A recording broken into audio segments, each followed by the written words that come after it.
ever since. Yeah. 24 minutes in, talking with I would consider him a journalist, Zach Barnett. Really just flowing, and I'm grateful for his time. Zach, let's talk a little bit about this college football system. You used, I think we were talking about Urban's lieutenants. We kind of talked about kind of that they're college football taking that NFL model, that front office model. Man, college football now is almost like professional sports, and I use the word almost. What do you know about the staffs? It seems like staffs have gotten bigger. The money got a little bit better. I think Saban, his staff, he has such a big staff. That seems to be the norm with these great programs. How is this thing built, Zach? Is college ball similar to the NFL now with the model? All these people on staff. You got the nutrition.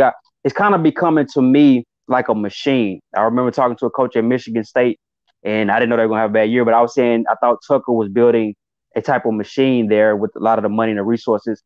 What's this college thing? Is it kind of coming like professional with the resources, the money, and all the hands-on power? Even read an article a couple of years ago about coaches using private jets and airplanes to recruit. What is this thing? What is college sports, Zach? I mean, talk to me a little bit about it. Yeah, so I think I like to say college football is an inherently American enterprise, kind of like the U.S. Constitution. Mm-hmm. The United States, we've helped set up uh, governments and democracies in a lot of different countries across the globe. But when we export democracy, the Constitution doesn't come with us. It's such a uniquely American Yeah. document that to duplicate it, no one else could really do it, and you wouldn't really want to. It's just so complex. And college football is kind of that way because Mm-hmm. you have this system where it's professional for everyone but the players, and it's big time and small time at the same time. And you have a lot of different constituencies, and you have presidents. The ultimate people who make the call are college presidents who Mm. aren't really football people, don't really care that much about football.